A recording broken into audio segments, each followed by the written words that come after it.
What's good, YouTube? It's your boy, Blue Blood Sports TV, back at y'all with another one. So, everybody keeps sending me this. My brother Tay Jones, Pac-Man ATL Tay. Go subscribe to Pac-Man ATL Tay on YouTube, on Twitter. It's Tay Jones.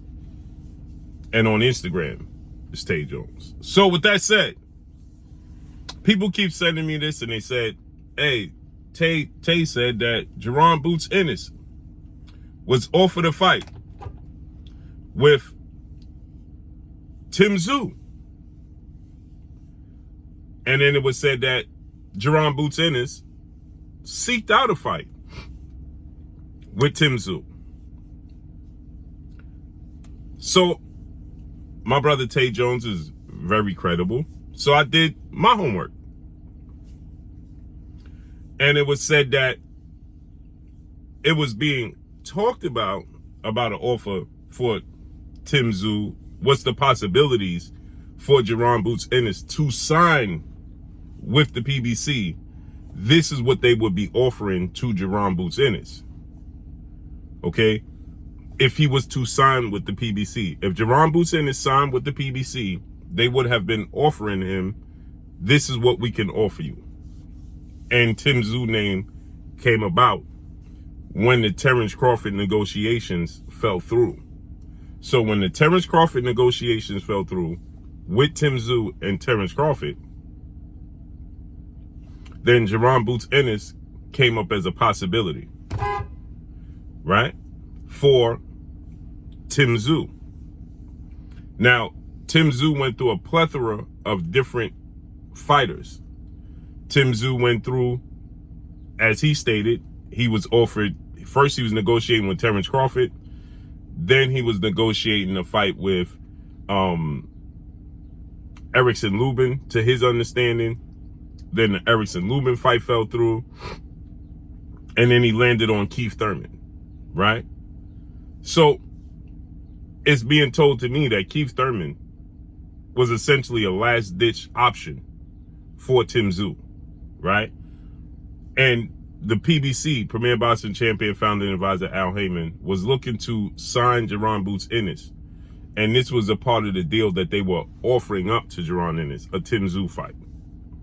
But other securities didn't come along with it, particularly having Jaron Boots Ennis Promotions, and guaranteeing him dates to stay active along with the money. The PBC could not guarantee Jaron Boots Ennis that. Eddie Hearn, Matchroom CEO, and DAZN was willing to offer that to Jaron Boots Ennis. Dates, partnership, and he's going to get paid. So the PBC could not do that. PBC is going through a major transition as they transition from Showtime to Amazon. They've done one card on Amazon, which in my opinion was a very good card to me. So Jaron Boots Ennis, the Tsyzu fight came across his table, but not as, we want you to fight Tsyzu next. It came across as, this is what we can offer, right? Now, with that said, this just goes to show that many fighters don't believe in the business model that PBC does.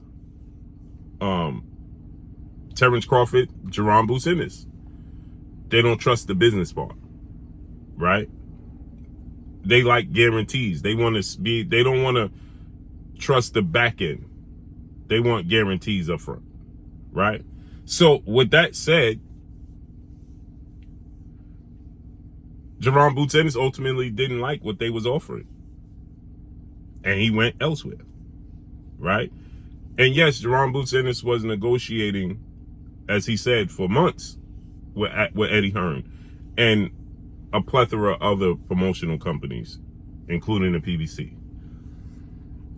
Jaron Boots Ennis said he's willing to go to 154 because his career is being stagnated at 147. Terrence Crawford, many people keep saying Terrence Crawford is holding up the division, holding the belts. Well, he's holding the belts for leverage but nobody's offering him what he's looking to gain, and he already petitioned to move up to 154. So the truth of the matter is, if the sanction bodies wanted to, they could just go ahead and remove Terrence Crawford as the champion, as they did Jermell Charlo. The moment Jermell Charlo moved up to 168 to challenge Canelo Alvarez, he was stripped of all his belts. Right now, Terrence Crawford has made it abundantly clear he's going to go to 154. Just strip him of the belts. You have two guys fighting on May 4th. Mario Barrios, who's the WBC interim champion at 147. He's going to fight Fabian Madonna May 4th.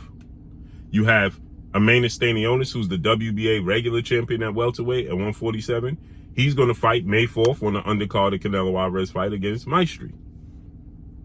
Well, they can essentially do the same thing they did with Jermell Charlo and make these for the super champions, like they did with Sebastian Fundora, like they did with Tsyzu, like they did Israel Madrimov, and like they just did with Baccarat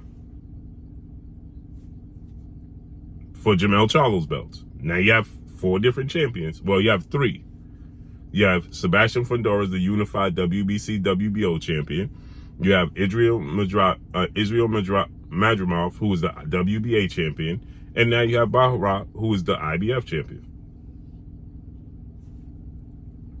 You can't hold up the division. The sanction bodies hold up the division. So with that said, why didn't they offer Jaron Ennis Keith Thurman fight? The marquee fights. And more importantly, the Errol Spence fight. Now, I understand they quote-unquote want to build Errol Spence back up. But that means they see Jaron Ennis as a threat. They don't see Tsyzu as a threat. Because Errol Spence is going up to fight. He wants to fight Sebastian Fundora now. So, yes, people ask me about this. Tsyzu came across the table, as from what I was told, that he came across the table as part of a deal to sign Jaron Ennis. But they could not guarantee him dates, activity, the partnership, and the money ultimately. So Jaron Ennis was never signed to the PBC. Now he worked under the banner of the PBC, but he was never signed there. So there you have it. And that's all I got for y'all. Make sure you hit the like button. Drop a comment in the comment section. Let me know what y'all think. Y'all already know what it is. It's your boy Blue, Blue Blood Sports TV. Hate, like, comment, and subscribe. You haven't subscribed, hit the subscribe button, hit the like button, hit the bell icon to get all the new notifications. Follow me on Instagram at Blue Blood Sports TV, all in one word. That's all I got for y'all. I'm gone. Peace.